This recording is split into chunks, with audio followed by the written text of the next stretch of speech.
everyone, this is Mario from the Luca Espresso Repair, and today we have a very special espresso machine. This one right here is one of Thomas Cara espresso machines, the ones that he rebranded in around 1970 to 1980s. Basically, he was taking Riviera espresso machines, Pavoni espresso machines, and then putting his logo on them.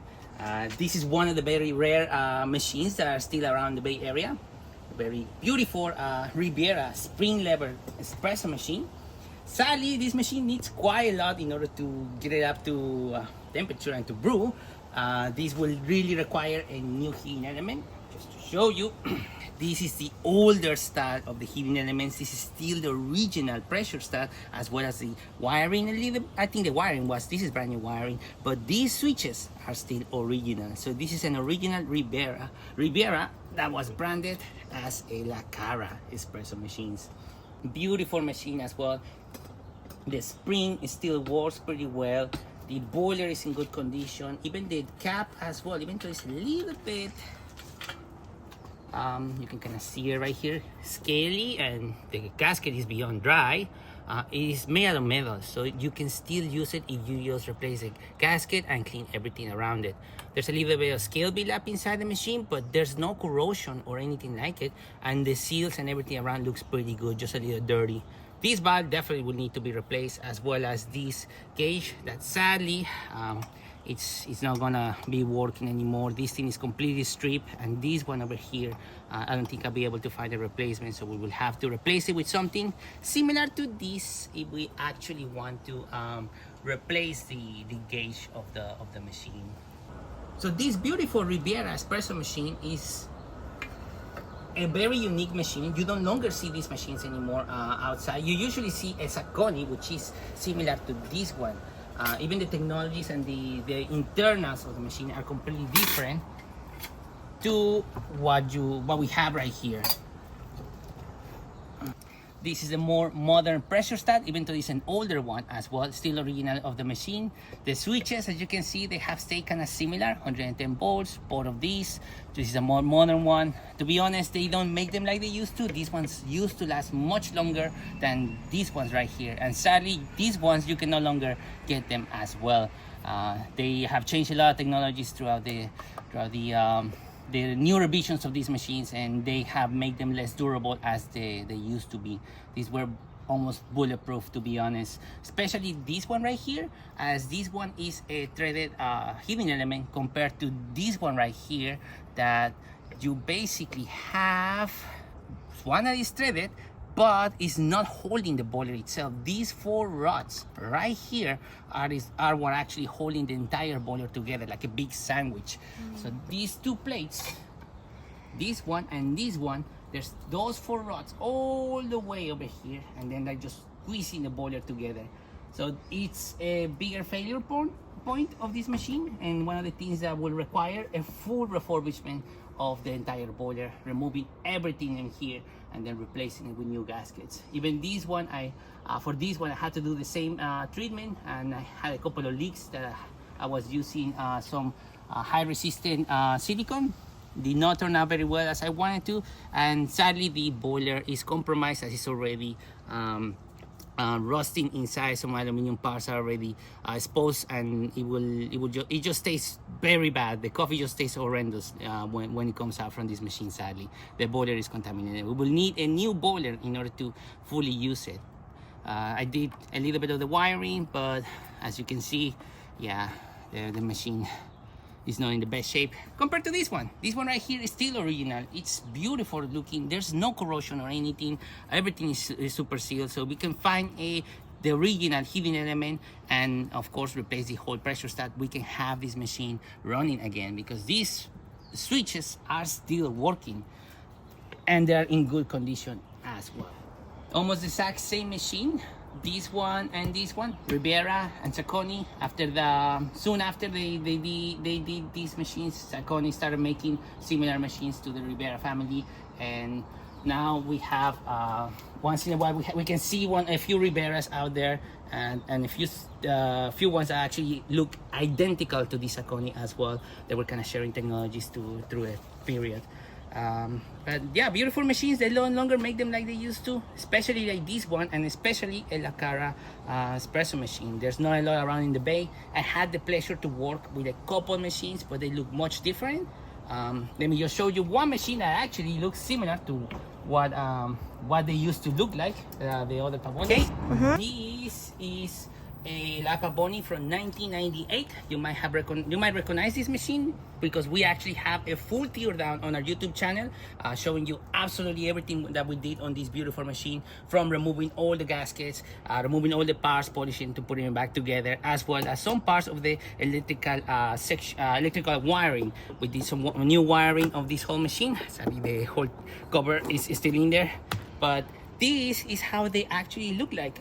Cara was rebranding some La Pavoni machines. He would just put Cara logo in here instead, and the whole machine will just be identical. There's still a couple of those machines out there, and those are the ones that I have serviced. I have serviced at least maybe 4 of those machines. Beautiful machines. They still hold up even to this day. And like I say, they no longer make them like they used to, and back then they did them very, very, very well compared to how you will find them now. Just to show you a new modern machine, let me just take out the and this machine is actually from 2008, 2007. I'm not 100% sure. It's been a while. I haven't touched it, but it's one of the brand new machines. You can kind of see it still has the original plastic film that this machine originally had, but I had to remove it because it was on storage for like 10 years, and the whole plastic completely started like deteriorating, and the whole chrome was in a really, really bad shape. But this is what you're looking at if you buy something new. This is the Europiccola version. The professional version, of course, is just like this with the gauge. This one doesn't have it. But the sad part of these new machines is that they have a plastic group head in here. Now, on this machine, the newer machines of La Pavoni, the sad part is that in the group head, get out of here, there you go. Inside there, under the shower screen, there is a plastic shroud surrounding the group head. That plastic can crack, and of course it does make the coffee taste slightly different compared to a machine that doesn't have that. This one right here is solid brass. There's absolutely no single part that is made out of plastic. It's only the gaskets, and that's it. While this one, it has the plastic shroud as well as a bunch of other gaskets, and just a little bit more delicate construction. These machines tend to leak quite a lot compared to these ones, as well as the gaskets don't last as long as the older ones. That's the only sad part of this machine. And just to show you what happens when you don't service one of these machines, I have a chrome version of this machine that I'm gonna show you. I can open it as well and show you what happens when these gaskets leak and if you don't seal them on time. Okay, so here we have a 2002 espresso machine, chrome version instead of the brass version. And just to show you the level of damage that this machine has, because the gasket over here was leaking, and sadly it was left there for a while. All the condensation, all the moisture completely rusted the entire base. This will need a new base. This will need a new heating element, a new pressure stat as well, and possibly replacing all the electrical parts as they already been exposed to moisture. So that means new rewiring, new pretty much everything. You can even see that back they're using the plastic nut, or this is made out of plastic. It's just basically to hold the entire boiler in its place, and the heating element goes on top. Made out of plastic. The older versions of these are actually made out of metal. They started doing after the 2000s. They started using plastic pieces in most of the espresso machines, especially the Europiccola version. The professional version is still using the brass one, but the rest are using this plastic one that will eventually start to wear down and make the whole base rotate, because this will just kind of warp under the heat of the machine and prolonged use. And of course, the gaskets are no longer the same as they used to be. They will leak after a year, 2 years of use. Even if you buy a new one right now, you will be looking at some gasket failures around 2 years after consistent use. Also, the pressure stat, as you can see, this is a tiny little pressure stat. This is still works, and this is the one that you will find on a lot of machines. But this is not like this is not durable at all. This will actually clog very easily. This is not very adjustable. It has a couple of adjusts from 0.5 bars of pressure to 1.2. The newer ones actually can do 1.8. So I have a bigger advantage on adjustability.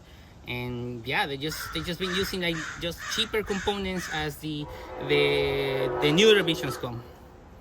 Okay, and here we have a 1977 Pavoni espresso machine. We actually showcase this as well on our channel, same as this one from 1998 and this one from 1977. You can see the video down in the description. For this machine, we did a lot of work. We basically modernized pretty much everything in there. I still need to finalize some of the work as I had to replace the switch, but the new this machine has a new heating element, all collections completely replaced, as well as the wiring, and a new thermostat as well, just in case this machine ever overheats, because it's still one of the older machines that you will have to put on the second or first position in order to get the machine up to pressure and up to temperature. This one has the gauge. This is version 1.6 of the Pavoni machines, 1977 line. So yeah, they no longer make them like they used to at all. The construction of these, the way the group head is manufactured as well, even the pieces, everything is just feels so much heavier. You feel the density of the material compared to even this one right here that is from 2002. You see it's almost a night and day difference between the quality of this one and this one. Any pre-millennium Pavoni machines will actually be a much better quality of what you will get of the post-millennium espresso machines over here. So yeah, much better construction, really great shot of espresso makes. This makes actual ristretto instead of making a single a shot of espresso like these ones, like this one over here. So yeah, it makes a beautiful ristretto. Everything is still in great shape, and they no longer make them like they used to. But yeah, this is the Pavoni line, 1977, 1998, 2002, and the beautiful Cara on the background over there. Beautiful lever machines. Really, they don't make them like they used to. You have one of the older machines, is you know, you can, and you want to refurbish it. It is still worth to refurbish it either by yourself or taking it to somebody else to do a full service, new gasket replacement, and to check it very well to make sure it's safe, as these machines are 100% manual, but they still deliver an amazing shot of espresso that you do not get anywhere else. So thank you so much for watching this beautiful video. Please subscribe to the channel if you haven't done so already. Hit the like and hit the bell.